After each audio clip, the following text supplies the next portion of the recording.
We all set? Yes, sir. All right. Let's make sure we're all set. How's my team?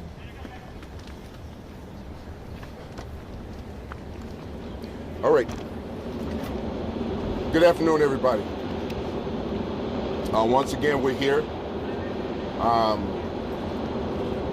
sad to say that we've lost another officer in the line of duty and another officer who's been critically injured.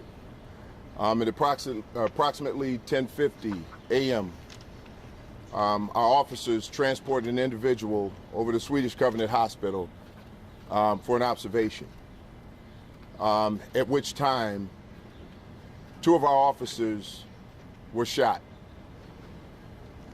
One was shot critically and was pronounced. The second officer right now is fighting for his life in the hospital behind us. And we ask that you keep the families of these officers in your prayers. This is a lot to go through. These are the dangers of policing. This is a very and extremely dangerous profession. But our officers go out there every single day and they do this work knowing that when they go into these environments that they're not safe. But they accept that, and that's the work that they do. We have an individual who's in custody right now and a weapon recovered. So I just want to be clear about one thing.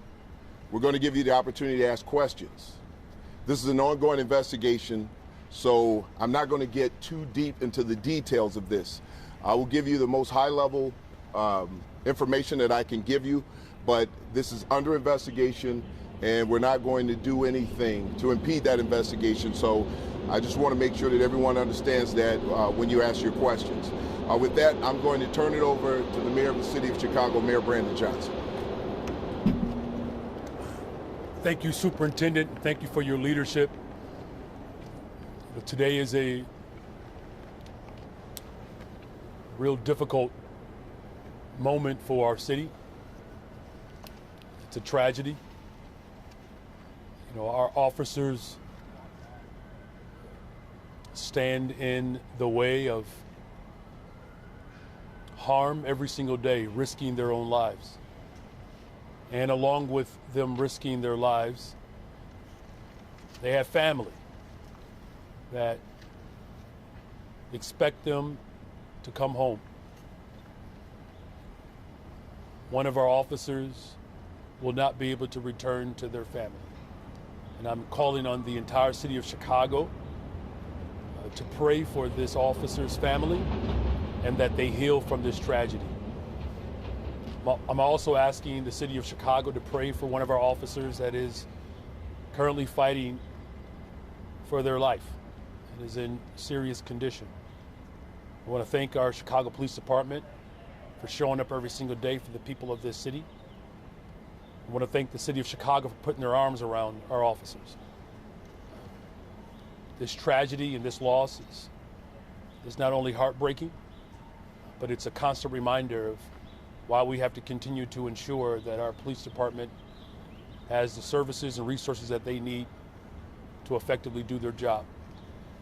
That we're also providing the type of mental health support services that's also needed so that they can do their jobs well. So with that, I'll turn it back over to the superintendent for any of your questions. Sup? If we wouldn't mind, if we can limit the questions. Thank you, Mayor. To one apiece, please. Superintendent, could you identify the officer who passed away or the other one?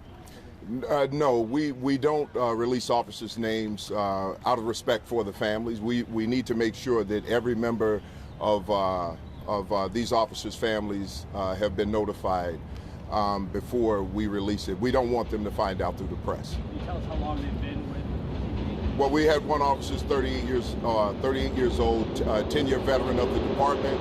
The other officer is 57, 21-year veteran of the department. I'm sorry, what was that question? Which one's the age of the person who passed? The 38 years old.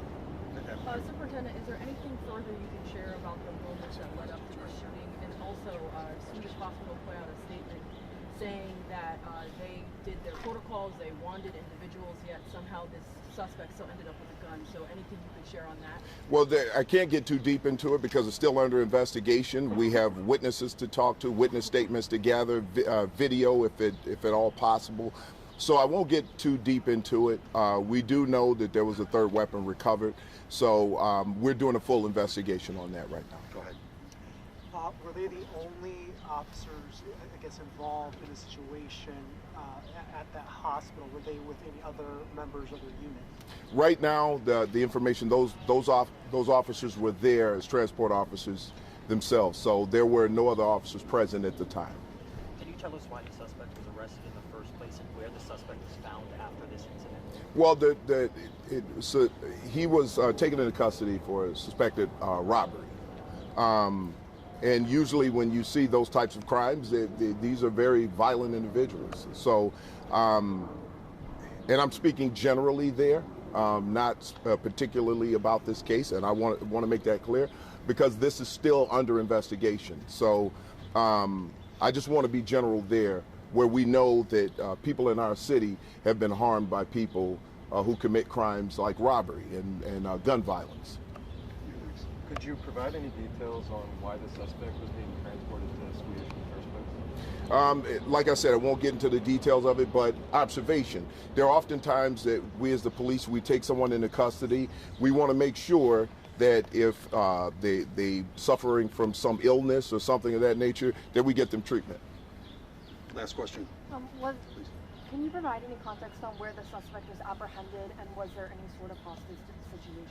Right now, I don't have that information to share, and to be totally honest with you, I wouldn't share it right now because it's still under investigation, and we have a lot to unravel here.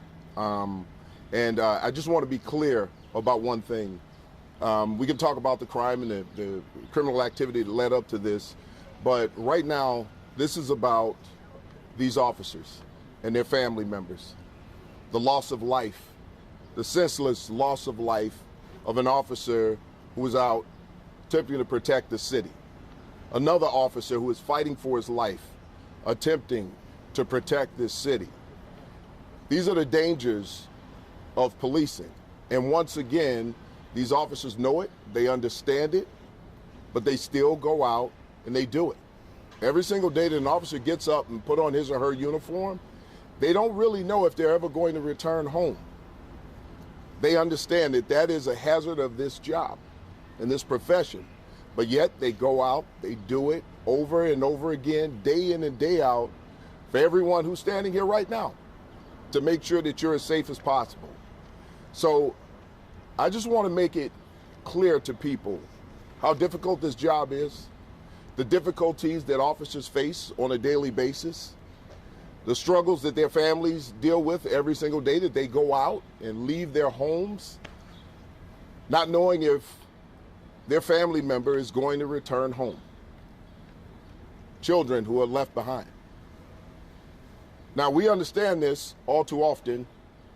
We see it in the fields of residents right here in this city who have lost loved ones.